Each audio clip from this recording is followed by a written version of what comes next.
Most of us who are in the church platform, we've already seen that this is what's going to be the topic for today. Avoiding the Samson Delilah syndrome. And I added a few notes to it.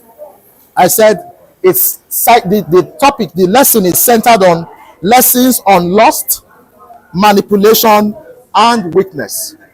Now, the objective of today's lessons, what we intend to learn at the end of the day, we want to use this opportunity to expose how Satan uses the tool of lust to bring people down, even people of the strongest character. How Satan can use the tool called manipulation, lust, to bring even the people of the strongest character down when they allow themselves to be vulnerable. Are we together? Is my voice heard from the back there? A little. Okay. I'll try to increase the second is to discuss this concept of the Samson Delilah syndrome. Right? We'll be discussing the concept of the Samson Delilah syndrome, and then we'll now identify the traits of the Samson Delilah syndrome. And then we'll discuss the strategies to overcome this syndrome that we have so identified. Have we followed so far? Have we followed so far? So if I ask, what's the objective of this lesson?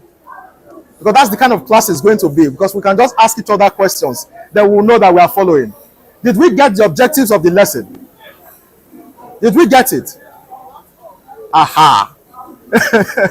So I said the objective is to expose how Satan uses the tool of manipulation and lust, right, to bring even the people of great character down, especially when they put themselves in a position of vulnerability, when they are vulnerable. 2, to discuss the concept of the Samson Delilah syndrome, right? 3, to identify the traits of the Samson Delilah syndrome.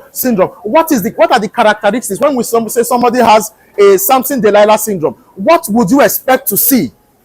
Are we together? Can you hear me from there? And then 4, we can now discuss the strategies to overcome these characteristics that we have seen that is associated with the Samson Delilah syndrome. I would ask that you please come forward. Please come forward. We have space in front so that the people that are coming late can now be behind. So let's converge a bit. Let's converge. So we have space here. Now, if you notice, this today's lesson is not just centered on the general morals that you can learn from the story of Samson and Delilah and the mistakes of Samson himself. We are focusing on what has been called a syndrome. So we are now going to ask ourselves, when we say something is a syndrome, what does it mean? We say the Samson Delilah syndrome. When we say something is a syndrome, we say downstream syndrome. We've heard that before. Building syndrome, right? We've heard that before. When we say something is a syndrome, what does it mean? It's a group of symptoms which consistently occur together, or a condition characterized by a set of associated symptoms. I repeat again. A group of symptoms which consistently occur together, means they are aligned. This happens, and then this happens, and then this happens, and then the ultimate end is this. Are we together? Are we together? Are you sure we are following now? Right? And we also say, or a condition that is characterized by a set of associated symptoms. Now, what is now the Samson Delilah syndrome? So we describe the concept now. The term Samson Delilah syndrome is a concept derived from the biblical story of Samson and Delilah. I'm sure we already knew that. And that story is taken from the book of Judges, and we are going to expose the book of Judges in the course of this lesson. The syndrome refers to, watch it, a pattern of behavior where an individual, typically a man, becomes ensnared or trapped in or manipulated by someone, often a woman, leading to their downfall or the loss of their strength, power, or integrity. Did we follow? So when we say Samson Delilah syndrome, say this guy has, Emmanuel Anuge has a Samson Delilah syndrome. Well, I don't have it. But when you say I have it, what it means is that I have become entrapped or I am now being manipulated by someone else, in this most likely a woman, leading to downfall, a loss of my strength, power, or integrity. That is what we are describing when we say Samson Delilah syndrome. Now, before we start to talk about the syndrome itself, that's why I said this lesson is not centered about the general moral lessons of the Samson Delilah story. What we are focusing on, as directed by the church, is the concept of the syndrome, so that we can identify it, because it's easy to read the book of Judges 16 and see what Samson did and like, oh my God, Sammy, how could you behave like this? You should have known better. But you could just be surprised that even you that is saying, Sammy, how can you behave like this? You are like Samson, or you are like Delilah, but you just don't know it yet, right? So if we expose the lesson and then we see the characteristics associated with the syndrome, we can now ask ourselves basic questions. Are we falling in the same line? That's the objective of this class. I hope we are following. Are we following? Right. So before we go into the lesson proper, we just like to give a brief background of the Samson and Delilah themselves. So we'll first of all start by who is Samson, because we're identifying Samson, we're identifying Delilah as the two characters of the story. So who is Samson? So he is portrayed in the book of Judges. So the story of Samson you will see from the book of Judges, from Judges chapter 13 to 16. And that's where the only place you'll find the story about Samson in details. We say Samson was a legendary Israelite, a warrior, and a judge of Israel. He wasn't a small man, right? So we said he was a divinely inspired leader, renowned for his prodigious strength that he derived from his uncut hair, right? Samson's incredible exploits, as related to biblical narrative, hint the weight of the Philistines' pressure on the Israelites during the early ages. But just to give a context to who he was, before his conception, his mother, a peasant of the tribe of Dan of Zorah, near Jerusalem, was visited by an angel who told her that he would bear a son, and that son would be a lifelong Nazirite. Are we together? So even before his birth, an angel had already told the mother of Samson that this is who you are going to give birth to, and this is what he's going to be committed to, right? And as a Nazirite, he was told that he will not cut his hair, right? He will not have any association with anything unclean, meaning he will not be close to anything that is a dead body, right? And he will not have anything to do with strong drink. He has to abstain from strong drink all the days of his life. And he actually was given birth to, and most of his life he lived to the tenets of the expectations of the Nazirites, right? And in that same place, as promised by God, he was blessed with extraordinary strength, right? So he was blessed with extraordinary strength, so much that the Bible records that only him, Samson, can go to the land of the Philistines, one person, and kill 1,000 people with the jawbone of a donkey. We will see when we read that Samson went to somewhere, the Philistines area, and he thought that he was being rounded up by himself. Went there, they were waiting for him in the morning. At night he got up, he said, "Now they wait for me, Abi. Let me tell you who I am." He went there, pulled the gate, pulled the structural reinforcements of the gate, put it in his back, and used it to climb the mountain, and dropped it there. You know why? Because he was capable of doing so. Why? He had the strength of God in him. That is who Samson was. So when we are now saying that something is a Samson Delilah syndrome, a judge of Israel, someone who had that level of strength, how come we are not looking at a syndrome associated with his weakness? Right? So that's what we are going to expose today. Now, we now also look at who was Delilah. So we also let me also close by saying in closing out on Samson, we say, but Samson had a few weaknesses, right? He was a very strong man, but one of his weaknesses was what? What? Was what? Lust for what? Ordinary women. So he had a weakness for beautiful women. He couldn't help himself. But that same man was a great man with a lot of strength. As we read further, you will see that Samson, who was a judge, somebody who ordained by God to judge over the people of Israel, will go somewhere to go and see a harlot, to go and sleep with a harlot, which will ordinarily make him unclean, right?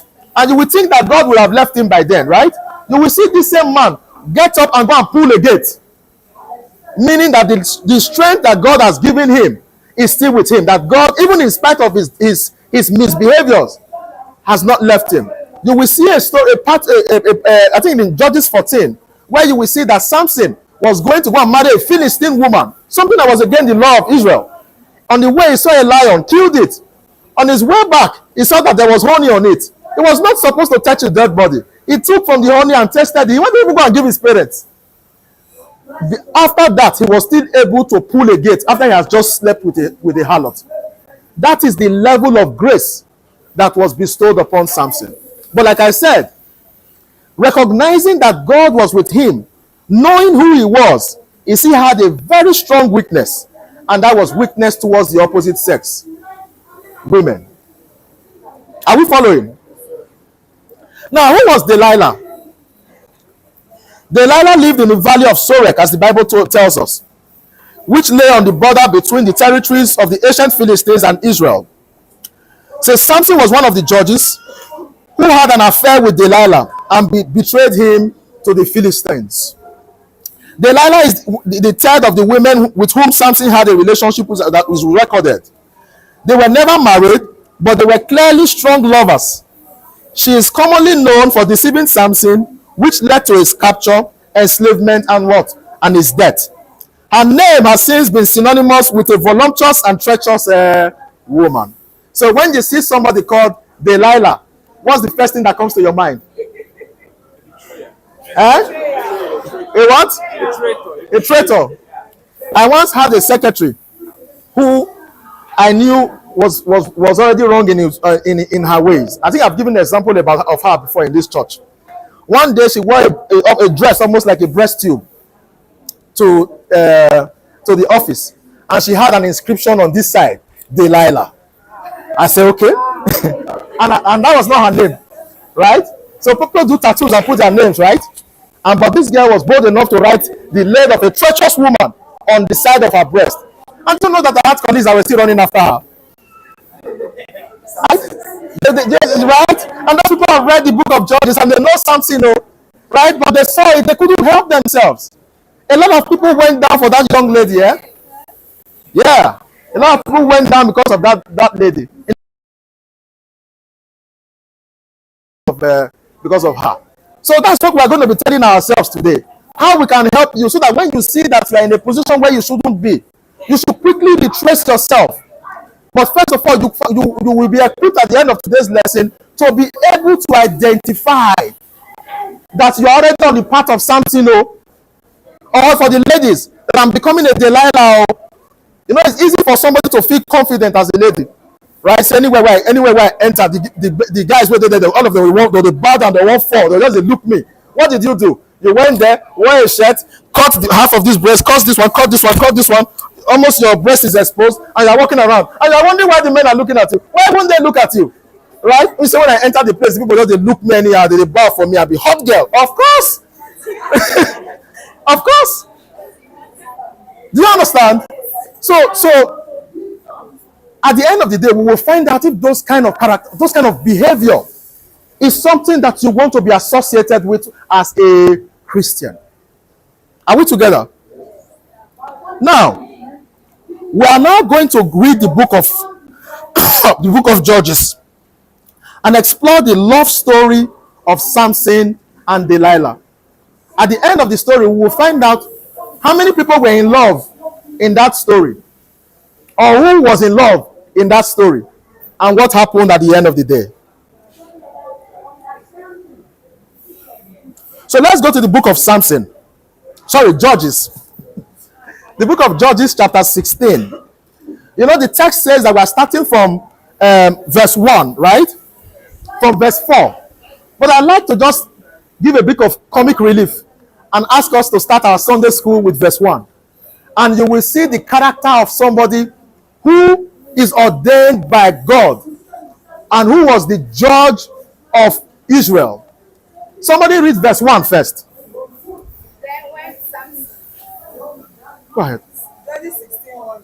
Then went Samson to Gaza, and saw there an harlot, and went in unto her. Thank you very much. What a way to start Bible school. Chapter 16 verse 1. Samson, the judge of Israel, went to where? Gaza, and saw what? A prostitute, and did what? Went into her. Meaning what? He slept with her. The judge of Israel. Right? He went to the... Let me tell you the level of recklessness. Do you know Gaza is in the lands of the Philistines? If you read chapter 15, he had just killed 1,000 Philistines with the jawbone of a donkey. Right? The man still get mind. Go there the next time, and still went to go and carry a prostitute. What does it tell you about Samson? What? Is what? In mind, they back. Very fearless. He doesn't even care. And he knows that he's not supposed to be sleeping with a prostitute in the first place. So. And especially someone of the Philistines. Right? But that is what he did. Then 2. And it was told the Gazites, saying, it was told the Gazites, saying, Samson is come hither, and they compassed him in, and laid wait for him all night at the gate of the city, and were quiet all the night, saying, in the morning, when it is day, we shall kill him. Hold on. Did we follow so far? Yes. This is the man that has just come to kill 1,000 people and cause a lot of havoc to the Philistines. He went there the next morning to go to the house of the harlot, right? And the Philistines were aware that Samson was there. And they said, excellent. He's even in the house of the harlot. When he comes, let him be doing what he's doing at night. When he comes out in the morning, we'll do what? We'll lay wait, and then we'll do what? We'll kill him. Now, verse 3. And Samson lay till midnight, and arose at midnight, and took the doors of the gate of the city, and the 2 posts, and went away with them, bar and all, and put them upon his shoulders, and carried them up to the top of an hill that is before him. Hold on. Have we followed to verse 3? Yes. Have we followed to verse 3? Now, after he has just done all that he has done, right? He knew that they were there. So he didn't wait till the morning. But just to make a statement, to say, me, Samson, I will let you know who I be. Not fearing that he has just disappointed God. Right? He was now so used to the grace of God being with him all the time that he began to commonize the grace of God and the leverage that God has given him. What did he do? To let the Philistines know that he was here. I know so that they I know so that they wait for me. Make I let you know. And he pulled the gate. He pulled the bar and all the connecting rods and everything. Put it on his shoulder and used it to what? Climb a hill and dropped it there. That is who Samson was. Read verse 4. And it came to pass afterward that he loved a woman in the valley of Sorek, whose name was Delilah. Hold on there. And it came to pass that he fell in love. Abi? He fell in love. That's what the Bible tells us. With a woman in the valley of Sorek, whose name was Delilah. Go ahead from verse 5. He was in love. And the lords of the Philistines came up unto her, and said unto her, entice him, and see wherein his great strength lieth, and by what means we may prevail against him, that we may bind him to afflict him, and we will give thee, every one of us, 1,100 pieces of silver. Hold on there. Have we followed to that point? Was the instructions of the Philistine leaders, was it clear enough? What was it? Is it what? Entice him. Right? Was it a good thing to be doing to somebody else? He says that the rulers of the Philistines went to her and said, see if you can lure him into showing you the secret of his great strength, so that we may do what? Overpower him. The objective was very clear. Now read the verse before. What does it say? What? This is the woman that Samson we just been told now that Samson is in love with. Then the love of my life, the Philistines came to meet the lady. And go to the next verse now. The next verse reads, and Delilah said to Samson, tell me, I pray thee, wherein thy strength, thy great strength lieth, and wherewith thou mightest be bound to afflict me. Have we followed to that point? Now let's dimension it a bit. Verse 4 says what? That Samson was in love with Delilah. Verse 5 says that the Philistine leaders came to meet Samson and say, what, you know what? Meet Delilah and say, lure him and let him tell you where his power is so that we can subdue him. It's not like they wanted to say, let's see, we can hold him and throw him away. It's that we can overpower him. So she was very clear on what they wanted to do to Samson. But there was a reward for it. 11,000 shekels of silver, right? Each. Right? And what did she do in verse 6? Some people say a politician on a mission. Straight up. It means that it was a signed contract as at verse 6. That is the person that Samson loved. Does that look like a reciprocation of love? Now, let's now look at her own exploits now as being someone who has collected the commission to manipulate Samson to the very end. Read verse 6. 7, sorry. And Samson said unto her, if they bind me with 7 green wheats that were never dried, then shall I be weak, and he has another man. And he has another man. Yes. Then 8. Then the lords of the Philistines brought up to her 7 green wheats, which had not been dried, and she bound him with them. Now there were men lying in wait, abiding with her in the chamber. And she said unto him, the Philistines be upon thee, Samson. Yeah.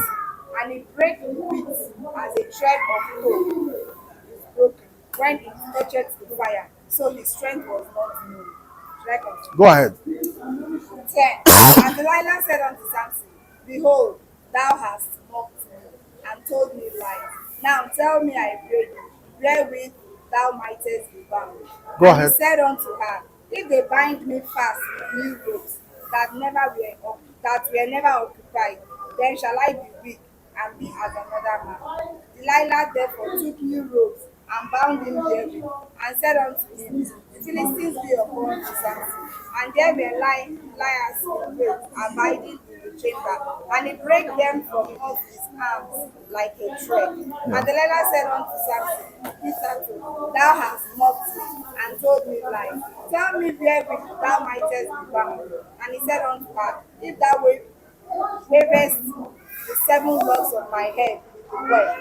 And she fastened it with the pin, and said unto him, the Philistines be upon thee, Samson. And he awaked out of his sleep, and went away with the pin of the pin and with the web. And she said unto him, how canst thou say, I love thee? Hold on there, please.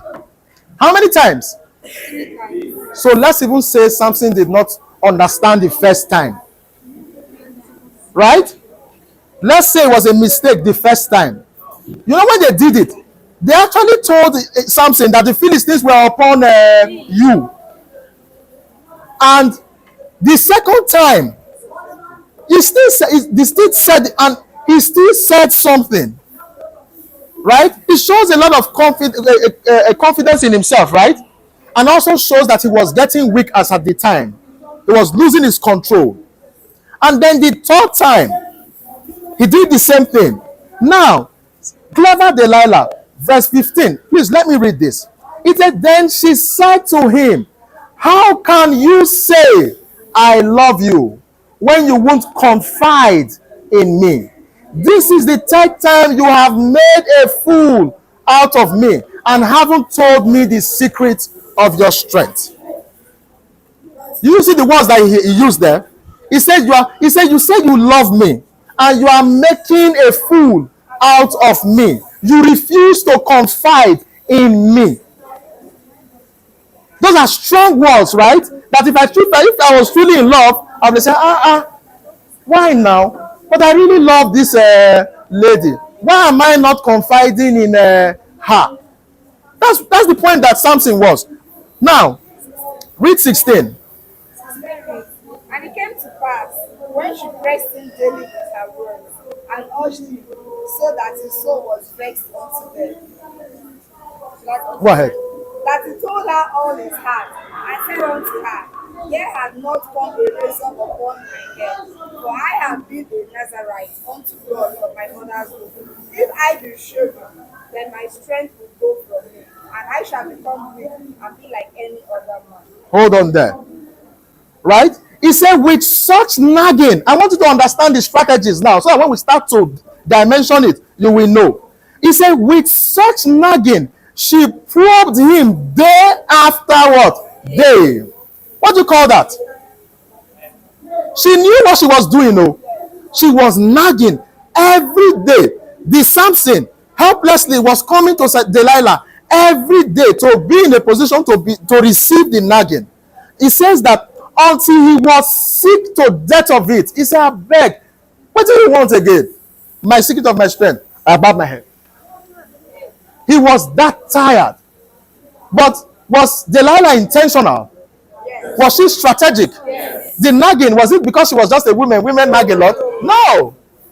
It was a tool to be used. The tool of manipulation of your emotions. Not women, even men too. Right? You see that?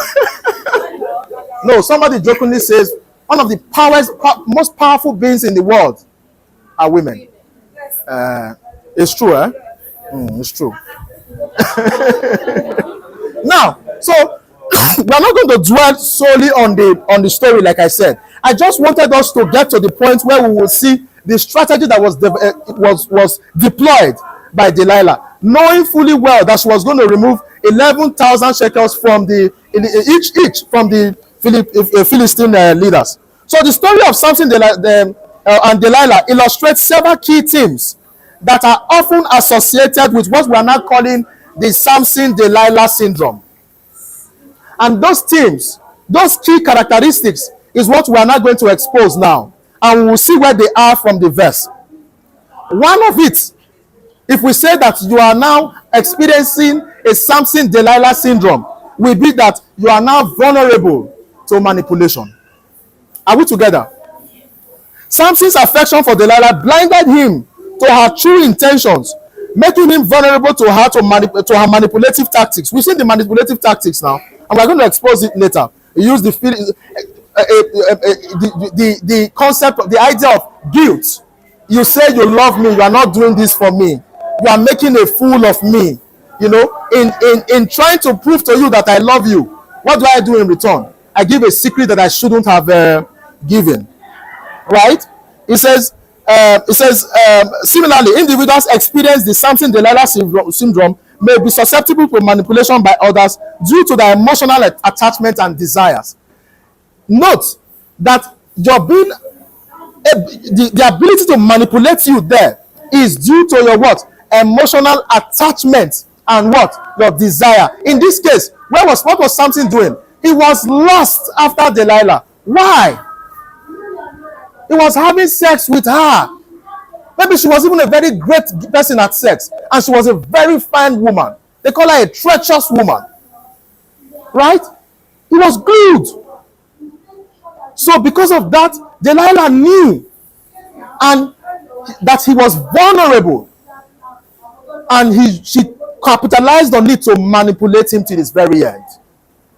So being vulnerable to manipulation is one of the symptoms or characteristics of the Samson and Delilah syndrome. So when we say manipulation, what does it mean? We say manipulation, it means controlling someone or something to have your own what? Advantage, often unfairly or dishonestly. Are we together? That's what manipulation means, controlling you so that I can get something out of you that is unfair to you. And I do it dishonestly. Are we together? So that is manipulation. That is what Delilah did to Samson. 2, loss of strength or power. Samson's confession to Delilah resulted in a loss of his physical strength and ultimately his freedom. In the context of the syndrome, the individual may experience a loss of personal strength, power, or integrity as a consequence of being manipulated or deceived. That's 2. 3, betrayal and its associated consequences. Delilah's betrayal of Samson led to the dire consequence of him, including what? I didn't read it down. We'll see that after they finally came to capture him and they cut off his hair. If you see that, when you read the story on your own, I don't want to dwell on it. Delilah put Samson on his what? On his lap. Is that not someone that you trust? And they shaved his head on Delilah's lap. What happened? They gouged out his eyes. That's what they did to Samson, the judge of Israel. They plucked off his eyes. And they didn't just stop there. They put him in a jail and turned him to someone who is grinding grains. That is the judge of Israel. That is the person that could pull down the gate after even sleeping with a prostitute. That's the person that could kill 1,000 Philistines with the jawbone of a donkey. What was he subjected to? He turned to grinder for inside prison. So now grind with, give something. That's where he was. Why? Because of the consequences of what? His actions. So that's why it's important enough for the church to say, let's not just study the Samson Delilah story. Let's look at the syndrome. Let's look at the characteristics associated with, so that you are not just acting like Samson, or you are acting like Delilah and you don't even know it. So the question we will ask ourselves today, you said you are in a relationship with somebody. Are you being manipulated? Are you sure that when the person that you are saying you are in this relationship with, you guys are there on equal terms? Like one person say I love you, the other one is how to comb your hair, right? You see some people say, even in the church, say I want to date you. So I'm in a relationship with you. The guy says, excellent. He said he love me. All right. Now I want to make my hair. Right? The man will go find money. Go find money, go rub him back small. Say, darling, thank you so much. He said, I want to buy cream. The man not get. You go do it. You go say, when you bring and say, thank you so much, darling. You are such a good. You won't give him peck, self. So now I want to send my money to my mother, who is in the village. I want to buy human hair. I want to do this. This is a young man that you know is struggling. Because he just said he love you, he has come to your bank. Are we together? How can you say you love such a person and you have converted a fellow human being like you to your bank? Do you understand? What are you using to manipulate that brother? What? His confession of what? Love. And his weakness towards you. When you say a rugged guy you carry, say, give me money I take buy Brazilian hair. Go say, which one? I never even start. I don't buy hair. A free meal. That's a strong man, right? I'm not saying that people should not cater for their partners, right? A man should start to learn to do it. We've taught it in church. But to the point where that is now a bank, is what we are saying, snap out of it. You're becoming a Samson. It's just a matter of time. Your eyes will be gouged out. Yes. Are we together? Are we together? That's why we are here. And it's vice versa. There are some women, hard-working girls. The mistake that they made is one brother who has gone to do oil in his lips and has done pink lips and is blowing guy. They say, hey, brother, so na my guy. That's the only bragging right you have. One day I not get. Now you go work parents. Now you go see the rent for inside the rent. Are we together? Do we know there are brothers like that? Once you are there, my brothers and sisters, what the Bible say? Flee. Somebody else you will find. Don't never allow yourself to get to the point where your emotions and now being manipulated by somebody else dishonestly. Are we together? That's why I said guys are vulnerable, ladies too are vulnerable. I have experiences where, not members of the church, obviously, you would have been disfellowship. A boy and a girl, they are walking. The boy is a fine boy. Chicks, they don't follow the boy. The girl, they try to drag the boy, my guy, my guy, my guy. And for you, don't worry. But they do things outside. So in an attempt to try to convince the boy that she is the love of his life, she's the one parent. And the man is also working. Do you understand? What the man is doing with his money, nobody knows. But she's in love. She's in love. Does that make sense? So someone whose eyes are open, won't you say, come on now, what's in they worry you? Right? Won't you say that? But she's doing it. She doesn't know. And that kind of person, now when you see Samson, they say, Samson, I want to shave your hair. What will I do? What will I do to bond you? You say, ask you the first time, ask you the second time. Yes, you should have known now. But you are paying rent for a man who is also working. It's not like you are paying rent so that the guy can use the money to do something else for the household. No. The man is grooving with his money. But you are using it to hold him down. Say, make it stay in my house and not go run. Do we understand? Yeah. So, blindness to warning signs is also something that we need to. It's also a trait of the Samson-Delilah syndrome. So we say overall, the Samson-Delilah syndrome serves as a cautionary tale about the dangers of being manipulated or deceived by others, as well as the importance of discernment. You should have to be able to discern between what is good and what is bad, right? And self-awareness in relationships. It highlights the potential consequences of allowing one's emotions or desires to cloud your judgment, ultimately leading to personal harm or downfall. Now, have we followed till now? Have we followed? Now, the question will now be strategies for avoiding the Samson-Delilah syndrome. We've said that majority of it is tied to what? Manipulation, right? Because of your emotional attachment. How many minutes do I have? Just 15 minutes in getting questions. We just started asking questions. Okay, I'm still far away, but let me try. We'll wait for now. So, strategies that we have to adopt to avoid the Samson-Delilah syndrome. Because we've identified all the things that Delilah did now, right?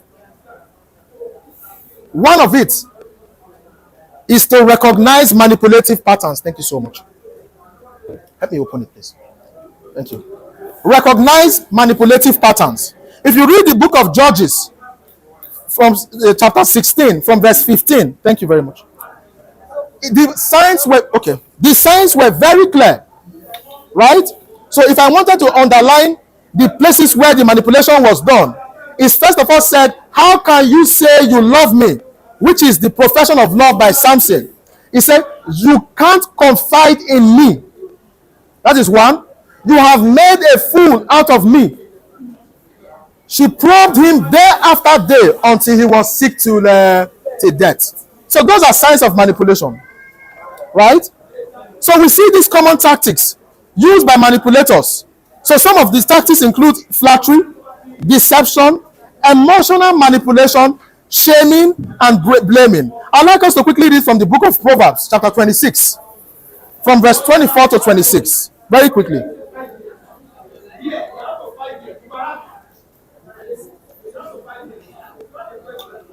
Proverbs 26, from verse 24 to 26.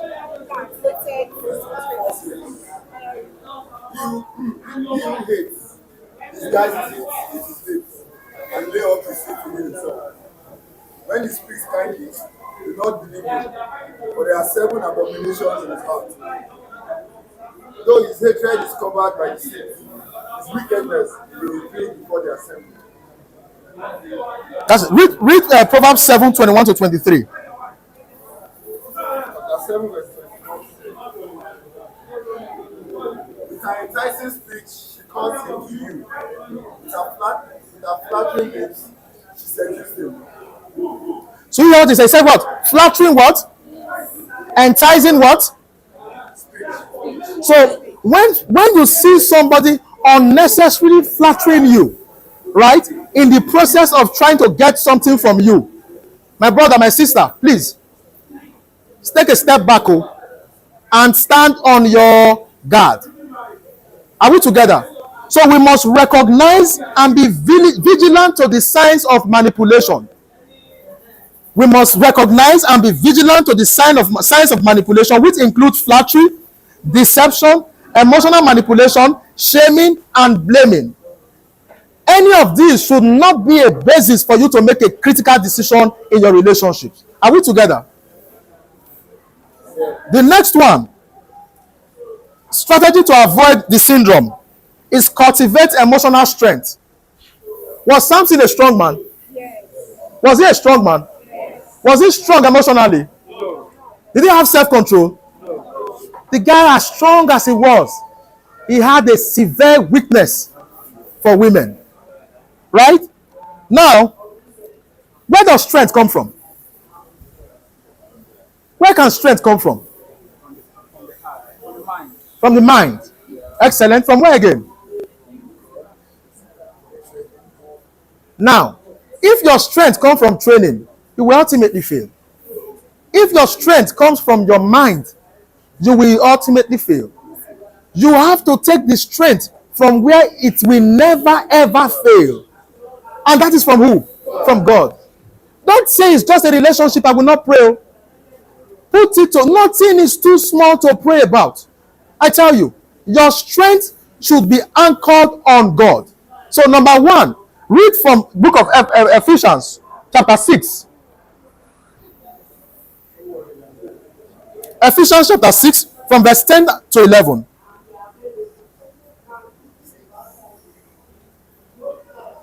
Ephesians chapter 6, verse 10 reads, "Finally be strong in the Lord and in his mighty power."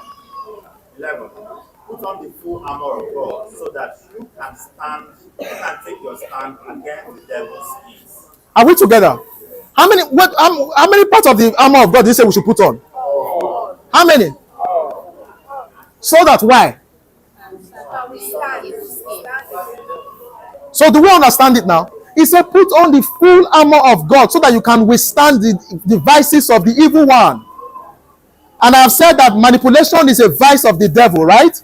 You need the armor of God. Then secondly, you have, that's your self-awareness, your assertiveness as a person. Never lose yourself because you are in a relationship. You don't suddenly become less of a person because you are dating somebody else. Are we together? You don't become less of a person. You must be assertive. You should be able to speak your mind. When there is something that you don't like, you be able to say it. When you are in a relationship that something is not wrong, somebody is leading you astray, you are at a position of weakness where you cannot even say it. You have lost your emotional strength. And it cannot be good going downwards. So when you are at that point, please take a step back. Your relationship must be healthy enough where you can say, this that you have said I should do, I am not going to do it. Oh, why? This. Shikena. You shouldn't get to the point where you are now becoming a people pleaser so that he will not be angry. Let me just allow it. Do we understand? You should not get to that point. You can read later from the book of 1 Thessalonians 2:4 and then Galatians chapter 1 from verse 10. Time is fast spent already. Right? So we also read from the book of Proverbs 22:3 that says the prudent see, yes, Galatians 1:10. It says the prudent see danger and take refuge, but the simple keep going and pay the penalty. Number 3, avoiding the strategies to avoid the Samson Delilah syndrome. Number 3, nurture trustworthy relationships. Are we together? Are we together?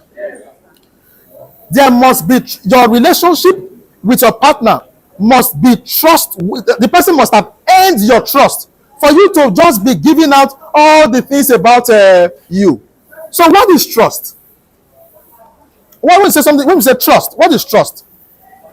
He said trust is defined as a firm belief in the reliability, truth, ability, and strength of someone or something. Again, what did I say it is? A firm belief in the reliability, the truth, ability, strength of someone or something. Now, we said you should nurture trustworthy relationship. Does Delilah meet any of these characteristics? When we say somebody is trustworthy, it means the person is worthy of all the things that I have just defined. Does Delilah enter there? No. So the person that you are saying you are having a relationship with, what characteristics does the person have? Have the person committed, giving you a confidence in the way he behaves, honesty, reliability? Is the person a selfless person? How can you just then carry all your secrets and just even the way your grandfather married your mother, the person already knows? Trust is earned. That's why they say it is the person is trustworthy, is worthy of your trust. Do we understand? So you must nurture it. That's why we say nurture it. When we say nurture something, what does it mean? It means you have to build it. So you can't see a harlot today, and then you went into her, and then the next day you say you trust the person, and you are giving the person the secret of your entire life. Because that's what Samson did. That's what we are saying. Guard yourself. We are not saying that you should now be rigid, that you cannot have a conversation with your partner or would-be partner, right? But we are saying that have some boundaries till the person has earned your trust. You know why? What is known about you can be used to manipulate you. If the person is a bad person, so you need to first of all know that this person that I am in a relationship with is a good person. Even if he or she knows this about me, it will not use it against me. Are we together? So 4, it says seek wisdom and discernment. Seek wisdom and discernment.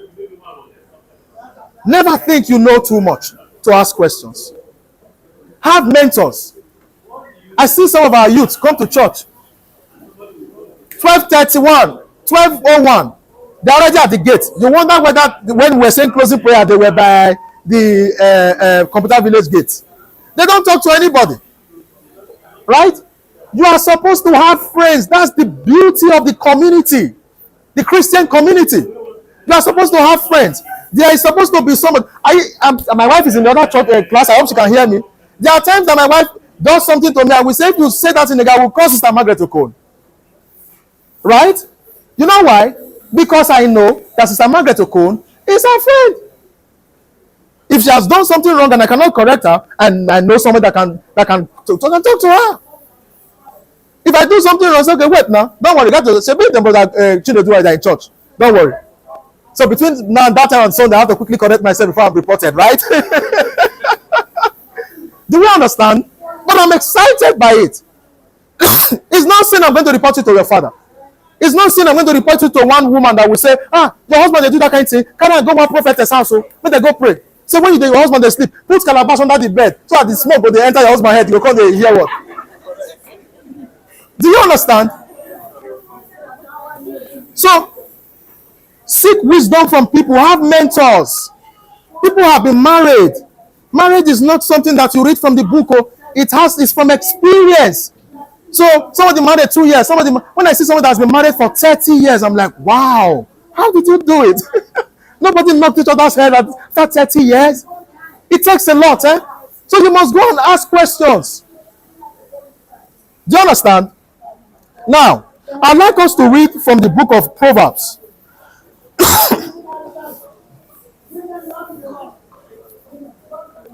Proverbs chapter 2 from verse 6 to 16. A very fast reader. Proverbs chapter 2 from verse 6 to 16. For the Lord gives wisdom. From his mouth comes knowledge and understanding. Yeah. He stores up sound wisdom for the upright. He is a shield to those who walk uprightly. Yeah. He guides the path of justice and preserves the way of the saints. Then you will understand righteousness and justice, equity, and every good path. When wisdom enters your heart, and knowledge is pleasant to your soul. The discretion will preserve you, understanding will keep you, to deliver you from the way of the evil, from the man who speaks perverse things, from those who live in paths of unrighteousness, to walk in the ways of darkness, who rejoice in doing evil and delight in the perversity of the wicked, whose ways are crooked and who are dubious in their paths, to deliver you from the immoral woman, from the seductress who flatters with her words. Thank you. Just stop there. You see what it says? That if you have wisdom, it will deliver you from what? The wicked man, Rabbi. It will also deliver you from the immoral woman. The who? The seductress. Right? So pray for wisdom. Have enough of it. The one you can get directly from the word, the one you can get from people around you. It's important that you go into a relationship with your eyes open. She says opened. Are we together? Then 5, and lastly, because we have to rush it now, we must build a supportive community. Very painfully, I was reading in the WhatsApp platform, I think I mentioned it in the church hall, when they said somebody committed suicide, and we're saying, why didn't you talk? Say, nobody to talk to. And I remember making a comment in the youth platform. Out of your brothers and sisters, over 300 and something people, nobody to talk to, something is wrong with you. Do you understand? We members of the Church of Christ, we are a family. Do we understand? Take advantage of the members of your family. When you have issues, have somebody that is trustworthy enough for you to say, this is what I am going through. Is this normal? So that if the thing is not normal, somebody can quickly tell you that, come on, you are selling yourself short, or you are doing something very wrong. This will lead you down the drain. This will take you from the path to salvation. Are we together? Then somebody corrects you. So you must build and leverage on a supportive community. In this case, the church. The Bible says in the book of Ecclesiastes chapter 4 verse 9 to 10, it said 2 are better than 1, because they have a good reward for their labor. For if they fail, the one will lift up the fellow. But woe to him who is alone when he falleth, for he hath not another to help him what? Up. So you must belong to a community. Thankfully, we already have a community of the people of God, right? So if you see somebody, do you know how many times I would have done something wrong, but that Daniel Okon will come to meet me to say, but that thing where you do, so you're not just a bad example, you leave, not just good, right? How many? Am I not correct? Then I will say, I'm so sorry, and I take my correction. If I'm alone, I do it. I go. I'm feeling like one OG. I'm gathering, sing. God comes. I will say, but I've been preaching in church. Say, yeah, you with a shout anyhow. I go sit down. I hear you. They go. Do you understand? Is it not better that my brother quickly helps me? That's what we are saying. That the church should be a support for you. So in conclusion, say the teaching are centered on the Samson Delilah syndrome, one which we have identified to be associated with being vulnerable to manipulation, and the ultimate consequence will be the loss of the position that you hold. He said we have also come up with strategies for avoiding the syndrome, which we have said includes recognizing manipulation, cultivating emotional strength, nurturing trustworthy relationship, seeking wisdom and discernment, and building a supportive community. And I close by saying that we pray that the good Lord continues to guide our path, bless us with wisdom and strength to build healthy relationships rooted in love, respect, and authenticity in Jesus' name. Amen. Sorry, I had to rush it towards the end. So this is time for questions. I want to believe that we should have several questions following the teaching. So this is the time for questions, please.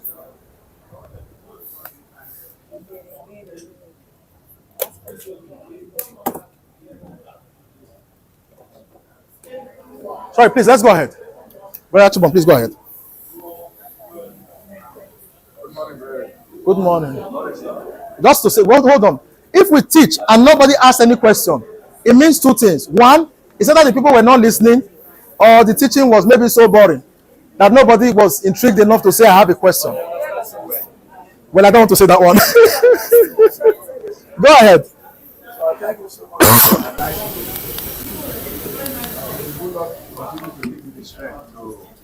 Continue bringing this teaching. Amen. Into the brethren. I saw a sister, then approached her. in the way of marriage to marry her. Yeah. But I'm always advising her because of the way she's dressing, Yeah. fixing Long nails. nails, Yes. painting mouth. But I'm not telling her not to Not to do that. put a powder. I'm always advising her, but she couldn't take into my advice. Okay. Tell them to calm it down. She couldn't heal into my advice. Yeah. Then later, I refrained from her because she behaved like a Delilah. Am I doing bad? Okay. Thank you very much. You asked the question whether you are doing bad. Now, are we together? Are we together? Now, see the question. The question is, you are dating a lady. You no, okay, you are trying to date.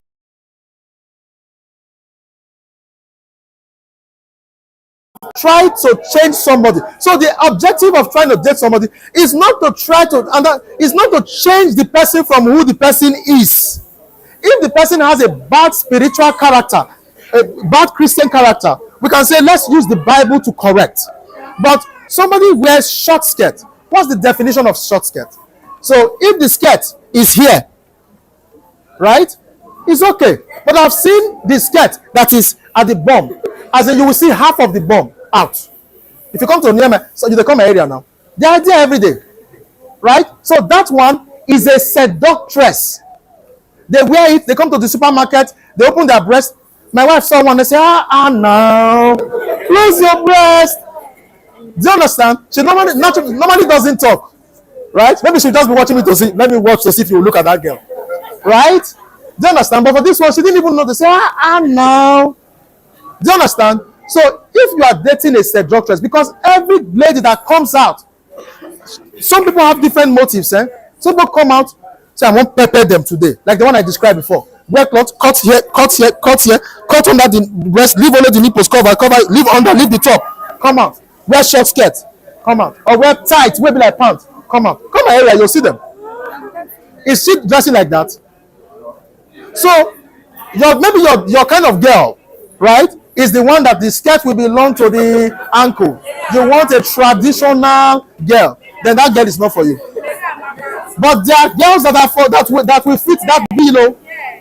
Don't try to carry a girl who has already defined how she wants to be, because it's also good for a girl to be fine. It's good if you have a girl that is always sweating, raw powder, one side is white, one side sweat have covered the other side, wear left leg of slippers, you will not be happy now. You want a girl that is do you understand? Have I answered it? So if you try to change her, you have done something wrong.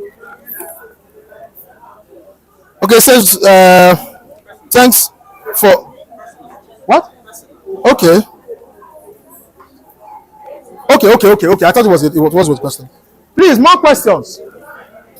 Danny, ask question. I will share it on the chat platform. You're not there. Oh, okay. I will make sure I give it to you today. While you were speaking, sir, early in the lesson, you did mention that Samson was putting in himself in a position to be tempted. Yes. Yes. You did not really speak much on that. Okay. So this question is to give you the chance to put more emphasis on that. Okay. Yes, thank you. Okay. So now let's go back to the book of Judges.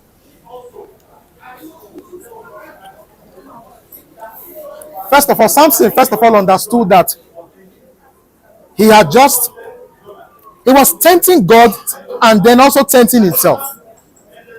This is Samson that in Judges 15, he has just decimated 1,000 Philistines. Right?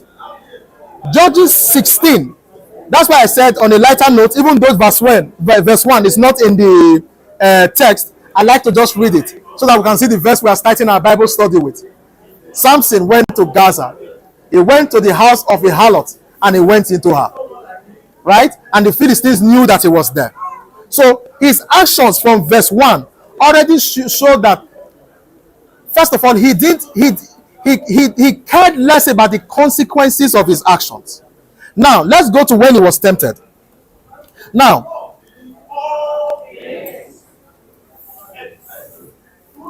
from verse 6, it says, so Delilah said to Samson, tell me the secret of your great strength and how you can be tied and subdued. Now, this is Samson that knows that the power that he has is in his hair, right? That is, he knows that is what God has given him. That's why he was ultimately able to reveal it, because he knew.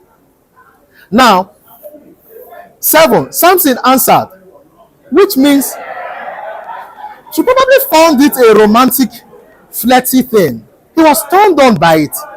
Do you understand? He says, so somebody says, tell me the secret of your life. Do you understand? Not between yourself, see this girl, wear my bag, make I begin move. Do you understand? Shouldn't that be the first action that Samson should have taken? No. Samson was enjoying the thrill. And he said, Samson answered, if anyone ties me with 7 fresh bowstrings that have not been dried, I will become as weak as the other man. And what happened? Then the rulers of the Philistines brought her 7 fresh bowstrings that had not been dried, and she tied him with them, with men hidden in the other room. When she called to him, Samson, she called to him, he said, when she called to him, Samson, the Philistines are upon you, which means danger is here. He heard. And he said, but he snapped the bowstring as easily as a piece of string snaps when it comes close to flame. So the secret of his strength was not discovered. Right? This is the first time. Then the second time, then Samson now went to Delilah now went to Samson again. And he says, you have made a fool of me. You lied to me. Of course, he knew he was lying to her. Come now, tell me how you can be tied.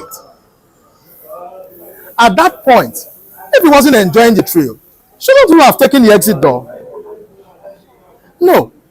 He was enjoying the thrill. He liked that Delilah was doing it. Maybe if he can't do and if he tell him, go let him sleep with him, you can't be happy. Do you understand? And then he said, if anyone ties me secretly with new ropes that have never been used, I will become as weak as other men. 12 again. So Delilah took new ropes and tied him with them, then with men hidden in the room. So he called him, Samson, the Philistines. This is the second time that he's telling you that the enemies of God, your enemies, are in the other room after I have just told you and I have tied you. Now, let me tell you the intriguing part. The one that caught my attention is the third one.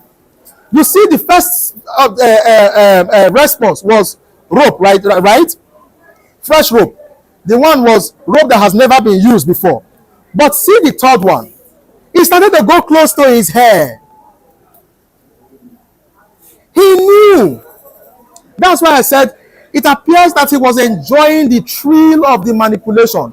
Let me give you a small gist. In my own personal house, I used to tell my wife, know some men I don't know, maybe it's the way I'm built. Love my wife to death. But I used to tell my wife, if you want to ask me for money, ask me. Never come to say, oh, baby now, give me 100,000 now. What I was doing before, I will stop it. Go and ask her, she's in the other class, she knows me.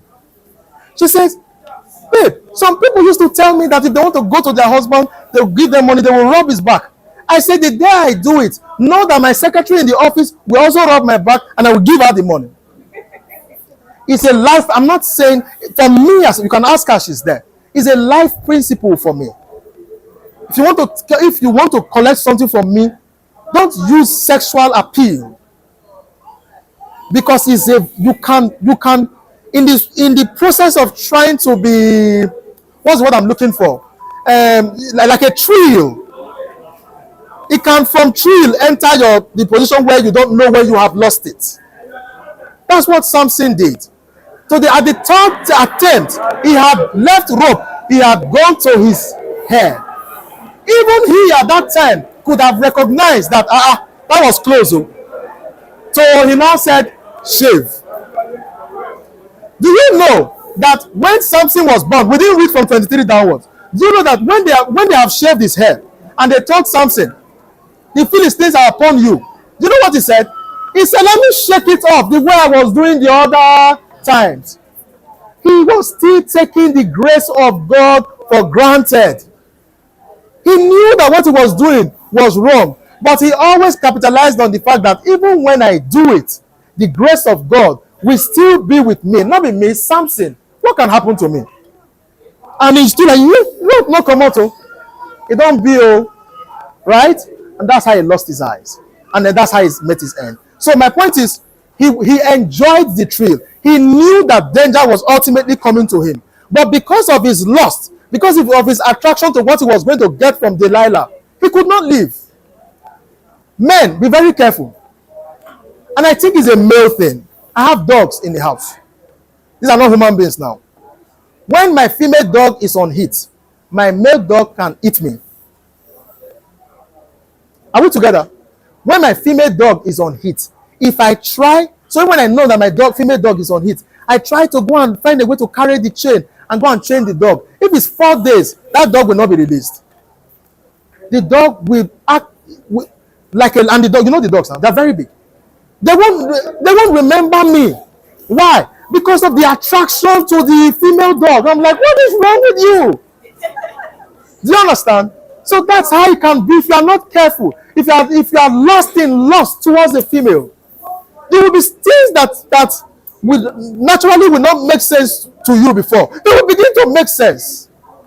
You will be destroying your soul. You will still be following the lady. I hope I spoke to it rightly. So any more questions? Go ahead, please.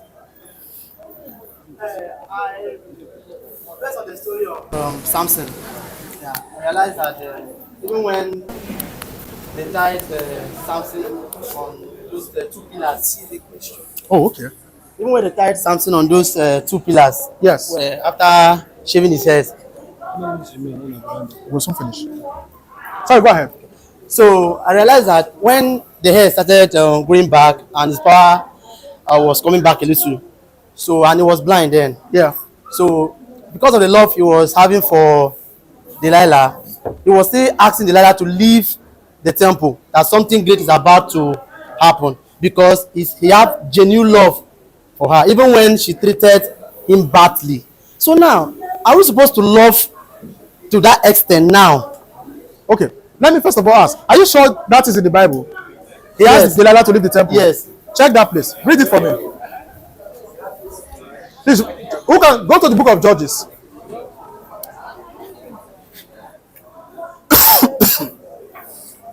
I'm not sure I saw that.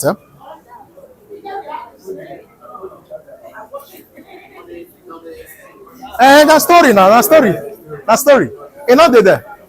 Because the Bible records that when he pulled the pillars, it's not there. When he pulled the pillars, and all the women and all the men in the temple, they pulled the pillars of the temple, and everybody there died.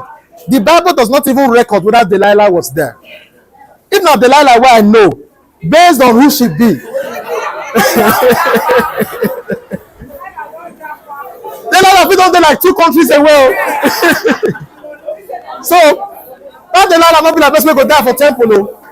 She didn't give a rat's ass. She didn't care. So that one is just the story of people are trying to make nice the story. No, that is not in the Bible. It's not there.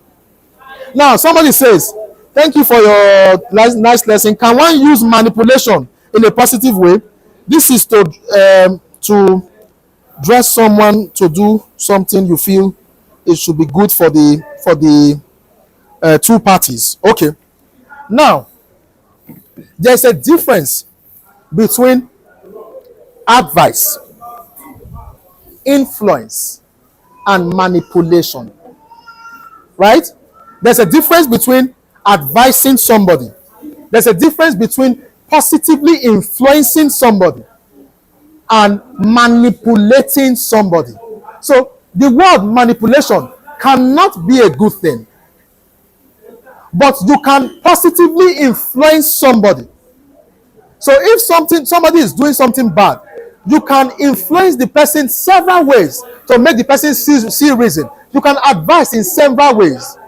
But let me say manipulation. It says controlling someone or something to your own advantage, often unfairly or dishonestly.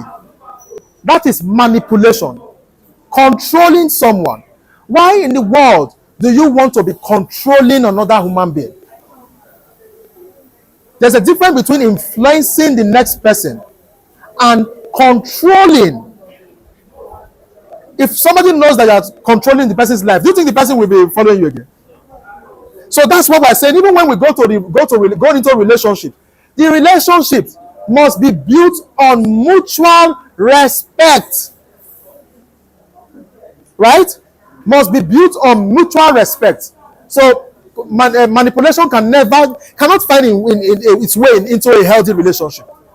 But I say you can influence, positive influence, right? Your actions, the way you behave, can help the next person to behave better because the person is associated with you.